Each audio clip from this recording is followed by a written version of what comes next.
Hey everybody, welcome back to Tommy's Tesla Tech and Travel. This episode's a little bit different. I'm going to talk about D23. Unfortunately, I was not there, but like most of you, I kept up with all the announcements and everything. I actually meant to do a video earlier talking about my feelings on a lot of the announcements, but if you saw our last video, life kind of happened and I'm getting prepped right now for some pretty major surgery.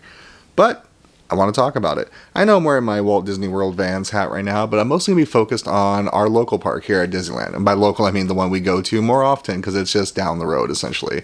We're here in Arizona, but we do find ourselves in Disneyland parks at least 2 to 3 times a year. Huge Disney files. And like everyone else, I love the sentiment that Walt created many years ago that Disneyland will never be finished. So I'm always looking forward to all these changes they're talking about. But some changes I kind of like more than others. So let's dive into those changes. The first one is Avatar Land. This new land is going to be based around the current sequels, so Avatar 2, 3, and 4. The third one they announced the name of it too, called Fire and Ash, if you haven't seen already. But the question is, where is that going to go? There's been lots of speculation that it might go in that former Hollywood backlot area where Monsters Inc. and Mickey's PhilharMagic is.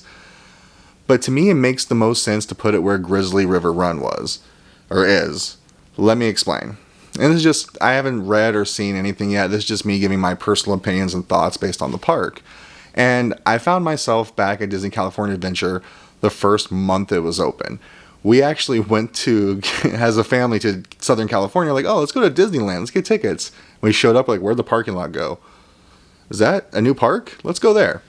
So we did, and, you know, that was like one of the day one attractions. Like, the Disneyland has Sleeping Beauty's castle.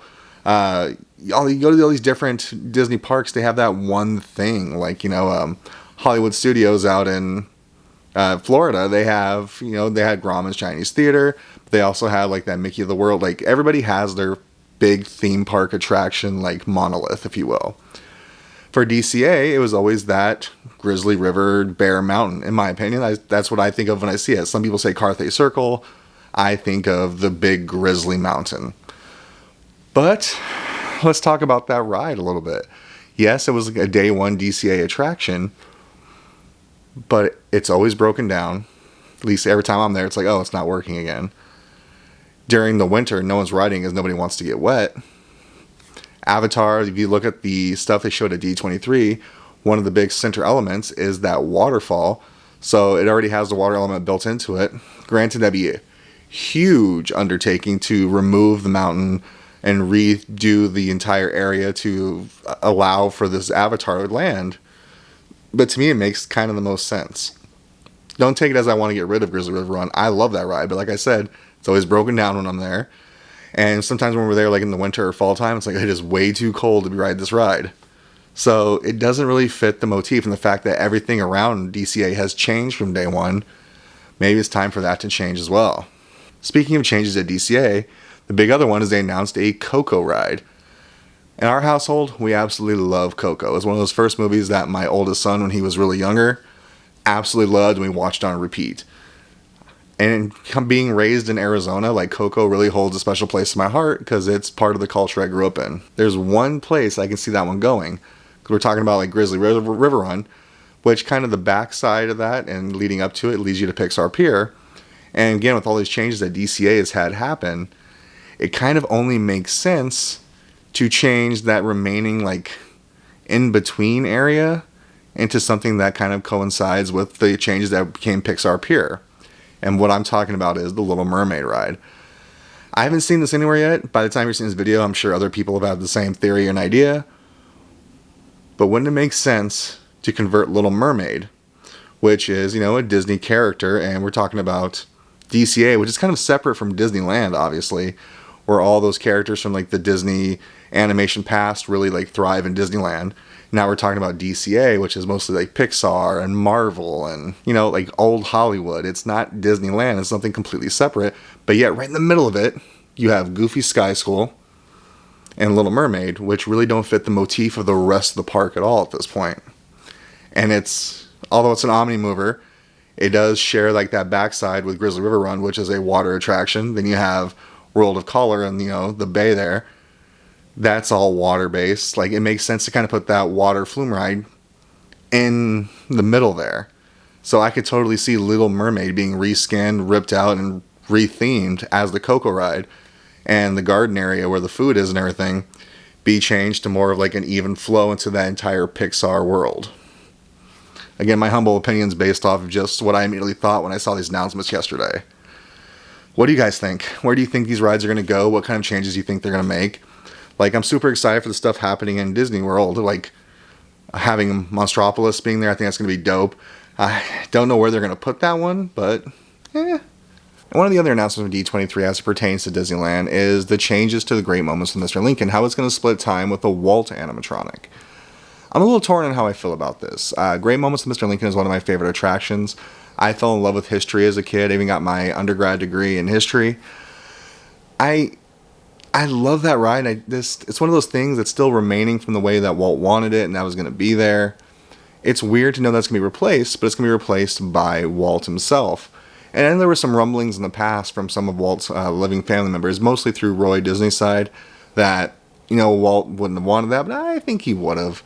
Just because, he loved Abraham Lincoln, and what Abraham Lincoln was to him, Walt is to a lot of us as Disney files and Disney adults.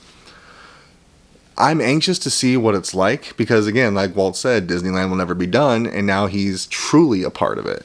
But I just wonder how they're going to split it up. Like, is there going to be like a rotating stage type thing? Are they going to have to like close it down for long periods to physically remove all the Abraham Lincoln animatronics? Because, like, remember, Abraham was actually created for the World's Fair many years ago with really like rudimentary technology by today's standards, and they haven't really updated that. So I really doubt they're going to take something as important as Walt's visage now on display in Disney and incorporate it with that older technology. It's got to be something new and groundbreaking, most likely. So how are they going to do that? Because if that's the case, it's kind of hard just to go lift one out, put one in. You have to really change up the whole thing as a stage show. Disney hack. If you're tired, it's hot, they play that the Great Moments with Mr. Lincoln every X amount of minutes. It's great to go in there and still see an attraction and get that AC. So remember that if you ever get a little burned out, but you don't want to miss an attraction, go check out Great Moments with Mr. Lincoln. But now it's going to be, Great Moments with Walt. I can't wait to see that, but it's going to be, I don't know, I'm reserving judgment till I physically see it. But those are my three things. We talked about DCA, about the Coco ride, the Avatar Land, and the new Walt animatronic. To me, those are the big three things from D23, since Disneyland is my home park, as it were.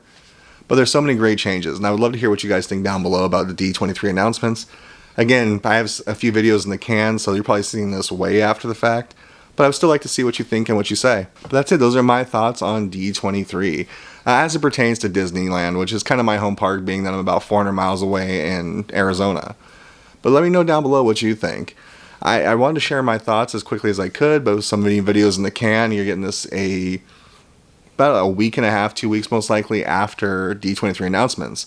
So maybe by the time you're watching this, we're going to see if my theories were right or if I was completely wrong. But I would love to hear how you feel about everything else D23, like with Walt Disney World, all the parks throughout the world, all the different changes that are coming, the different rides. I'm excited for all of it.